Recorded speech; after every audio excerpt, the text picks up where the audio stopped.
The thing about gear is an amazing thing because it's really a tool. Coming from the construction world, it's all about tools.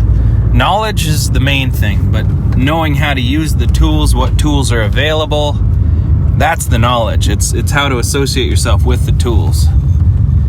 And so the thing about gear is there's a lot of it out there, and I think most of us are chasing that unique sound, something our own. We don't want to sound like someone else in the end. Now, we do want to sound like our influences, or at least have that option. So we buy the Jimi Hendrix pedal or the, whatever piece of gear Butch Vig claimed he used on Nevermind or this or that. But really what it comes down to is we want to know how to use the tools that we can achieve something complete. I've suffered from gear acquisition syndrome for a while, wanting to chase that next sound, or nothing's complete or done until you have the right piece of gear with your stuff ran through it. But now that I've gotten older, I realize by looking back at my old Sound on Sound magazines from 10, 15 years ago, or Recording Magazine, how I can buy those same pieces of gear that were top of the line in 2007 for pennies on the dollar on eBay. But would it really affect my sound that much? Yes, it would. I did purchase the Apogee Quartet that was, 10 or 12 years old when I bought it, which it does sound good.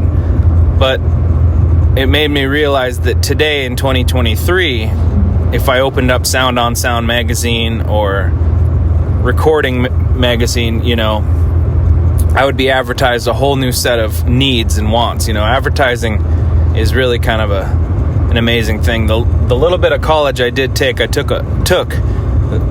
did take a marketing class in college, community college, and it kind of opened my eyes to demographics and how important that is to people. And another good TV show to watch is Mad Men, and it kind of gives you an insight onto how advertising was done in the 60s and really what it's about. It's about happiness and,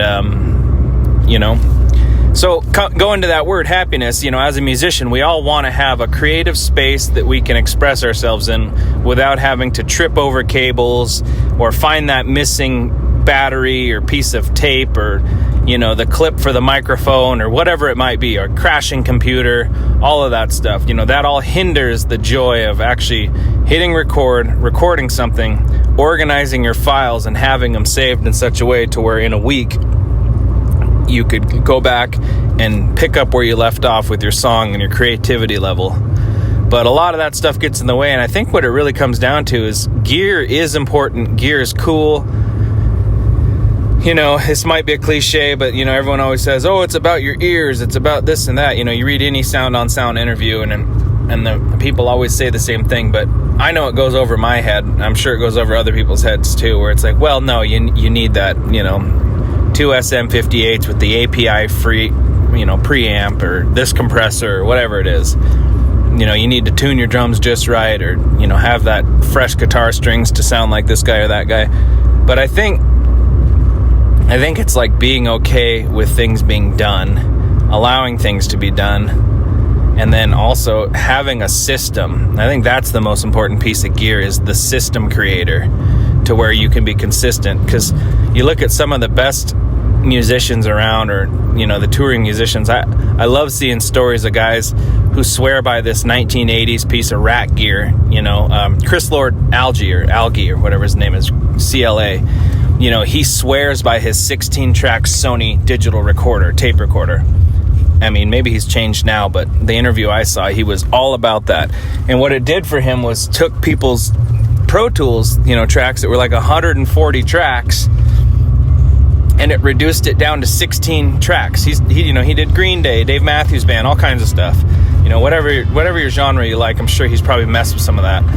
But it's commercially viable, it sounds good, and that's his piece of gear that he uses. He runs some amazing outboard gear through it, but he's not working in Pro Tools trying to mix 140 tracks. he's mixing 16 tracks. So he'd throw the rhythm section onto a stereo pair. He'd throw, all the background vocals onto a stereo pair, guitars and such, bass and maracas. And he'd just reduce it down to that. And I think kind of the human brain can only handle so many options. And I think that's kind of what it helps us with, is that, or for him, it helps him with, limiting its options. Like, the interviews I've read, a lot of people say that that's kind of really what the big deal is not having too many options and working with what you have. Going back to construction, you could bring every tool out on the job, but sometimes it's good to just have the right pair of pliers, the right bucket, the right hacksaw or sawzall, charged batteries, plumber's tape, and, a few other key things that you might need. And that's it. If you're out there and you're setting up your torch and your welder and, the laser level and all that stuff, then you get lost in the weeds, and we're just humans. That's all we really are. We're just, maybe some of us aren't, but for us humans, it just makes sense to keep it kind of simple. And I am not someone who practices what he preaches. I do not keep things simple. I enjoy all of the different aspects of it, but I think the system is the most important piece of gear. Having the gig bag, with your spare strings, your spare cords, your drumsticks, having the sweat rag and the duct tape, or this, what do you call that shit? The gaff tape. That's the most important piece of gear. Having the system, having the road bag, having the briefcase with your notes in it and actually keeping your notes, which, if you need to write a set list, having the Sharpie and the legal pad, changing your strings. It's not the guitar, it's the fact that you changed your strings on the guitar and you tuned it up. That's, I think, is the important part, is the system. Because you can always upgrade your system, but, having a pile of gear around that is a hodgepodge isn't helpful. So I had a buddy who told me one time, we were talking about saving money, and he says, investing and saving money is a really good thing, but he goes, the best way to save money, the best way to handle any of that is just getting organized. He goes, once you go through your shit and realize what you have and organizing it, by, here's my construction gear, here's my music gear, here's my electrical shit, here's my clothes, skis, boots, poles, all that. Organizing it and knowing where things are and walking away from them seasonally and not tripping over your skis to go get, your summer shit out. Having it all organized will make you rich, because I don't know, we don't take any of this shit to the grave. So, but anything besides your person, you already have a bunch of stuff. So yeah, I definitely got to get organized myself, because I'm still buying shit. I tell you what, I still enjoy buying shit. I have some buddies, a couple of the guys from the band, Austin and Ryan, they both moved out in the last couple of years, and they hooked me up with some awesome shit. And but I also have to sort it and keep it organized and know where it is and know what I have. I'm definitely a pack rat. I have the tools, I have gear, and I feel that I need a lot of it, but my girlfriend might say otherwise. So what it comes down to is, with gear, music gear, our band, Roughneck, is full of multi-instrumentalists, so we all generally play guitar, bass, banjo, drums. We all basically kind of sing. We've all experienced other, instruments, mandolins and harmonicas and timbales and electronic keyboards and beat making machines. We love music. We aren't tribalists where we're just guitarists or we stick with metal music or anything like that. It just something that makes music, a music making device is usually what we're into. For the most part, I would consider myself a bass player and lately an acoustic guitarist. And I've always been a drummer, but, I haven't had the setup lately in the last decade to really sit down and be a drummer. So that's on my list of goals. I'd like to get some kind of electric setup or, a small cocktail kit in my spare room, something like that. But I think it comes down to just having the system. I think that's the thing is, drums as an example. If I had that, You know, as much as I'd love a 7-piece drum set, I think a little 3-piece or a 4-piece cocktail kit with a couple good mics on it. And when I say good, I don't mean like, you know, AKG this or that. I mean like mics that have good clips, you know, spring loaded, sitting on a, you know, like a, maybe a pencil condenser, my SM57 and a 58, you know, and a kick drum mic. I've got 2 or 3 of them laying around, kick drum mics. Like, I've acquired a lot of gear. Roughneck owns a kick drum mic equally. We have a quarter share each in a nice AKG kick drum mic. I've got another one that I use live that was given to me. Like, just being a person that's in the industry, doing stuff, you know, making music, helping other people out, you're the guy that winds up getting a lot of gear, and a lot of it's junk, but, you know, junk has a purpose. So kind of going back to that, those musicians who are pros that stick with that old gear that works for them. You know, you look at Willie Nelson and Trigger. You know, Willie could have had an endorsement from Taylor years ago. He could have had the Martin of his dreams. He sticks with Trigger. The thing's got a freaking hole in the front of it, and it sounds like him. It works for him. He uses it. If someone handed him a Taylor, he probably wouldn't know what to do with the thing, you know, at least live. I'm sure he could rip on it at home, but, you know, it's as far as when you're a storyteller in front of people, communicating music or writing or something like that, having a set system is kind of the key. I think having a case for your gear, whether it's, you know, made out of cardboard and duct tape, or AKG or you know, SKB cases or Pelican, whatever it is, having the shit, you know, being a hoarder. I like the idea of having 2 sets of things. You know, I've been buying multiple sets of things because I have multiple vehicles, my summer vehicles and my winter vehicles, and it's nice to have a toolkit in each. You know, so with the music stuff, it's nice to have an at-home setup and then an in-the-barn setup, or get going. You know, a gig bag, a road bag that's ready to go. You know, for when you do play, and you know, multiple sets of things. I think is a good idea, but I could be wrong. I might change my mind in the future. But yeah, just having the system, knowing where shit is, having it tuned up, plugged in, you know, working, organized. I think that's going to be the new goal for me. Because that's the common trait I've seen in successful people. You know, you look at Joe Barrishi and all, you know, Barrishi and all those guys, Queens of the Stone Age and Tool. Like, oh my God, Tool is a perfect example. You know, look at how consistent Adam Jones's setup has been. He's 3 amps. He's got the Diesel, the Marshall, and I think he's got a Mesa Boogie. Multiple different cabs. He's been using the same 90s Boss pedals for years. You know, he doesn't change any of that. He'll maybe add, you know, in the last decade or two, he's added some,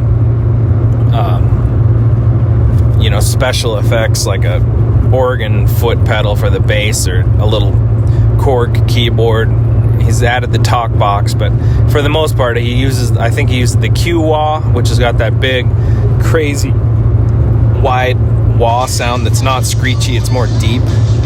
You know, he's got his amazing chorus sound. I think he uses a delay, distortion, overdrive, and then, like, you know, he uses the pedal power. He doesn't use the Voodoo Labs super nice pedal power. He uses just a Boss, you know, pedal power thing.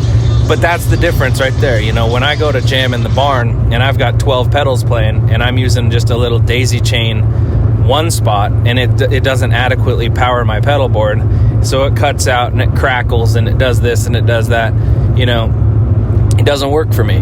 So I need, you know, it's nice to find something that works and stick with it, like Adam Jones did, you know, and you don't need to go buy the next big one. It doesn't need the super primo Voodoo Labs. He's got the Boss pedal, that, you know, power pedal. Chris Lord Algae, you know, 16-track digital recorder. He can make it suit his needs, you know. I'm sure he could rip on Pro Tools, but, you know, it's what he does is he works quick, he works top of mind, and I think that's what it is having a system to allow yourself to work top of mind quickly, instinctually. You know, it's just like going back to construction, you know, if you got your grandpa's old leather tool bags, but you can, you know, make it work where you can quickly measure something, cut it, and install it. And you're not sitting there, you know, fumbling around with this Makita pack out kit where you have to, you know, clip it together and unclip it and do this and do that, and run to your work van and, you know, get the dust collector, this and that. Well, of course, safety is pretty key. If you need to dust collect, you should definitely dust collect. But yeah. So anyway, this is just me driving down the road, thinking I need to make some more YouTube videos.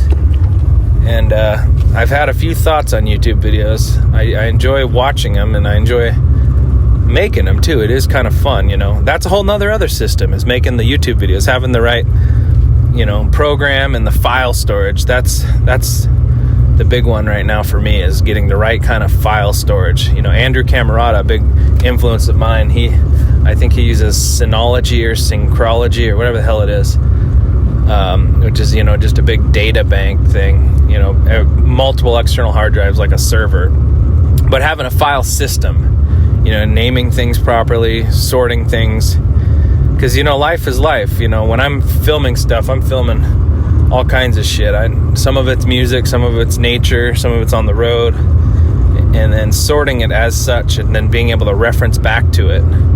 You know, that's the key. So anyway, yeah, YouTube videos. I thought this might be kind of an interesting one. So I don't know if I'm going to do it or not. But what I imagined would be, I just gave this speech into my little iPhone while driving down the road here out in Eastern Washington, and I could just flash some pictures as I speak, you know, make one of those, what do they call them, faceless YouTube channels, you know, where you just, basically like a podcast where you show clips to visualize what you're talking about, and then, you know, throw that in iMovie, which I'm a big fan of now. I used to use Premiere Pro, but $50 a month for the entire Adobe suite just didn't make sense for what I was doing. So yeah, iMovie works good, works well. I'm starting to actually know how to use it. There's more to it than I've even learned. If the day comes where I want to expand my system, expand my gear as such, I'll go with Final Cut Pro if I get another computer. But for now, I'm perfectly content with what I have, and I think the trick is just being organized. All right, that's me rambling.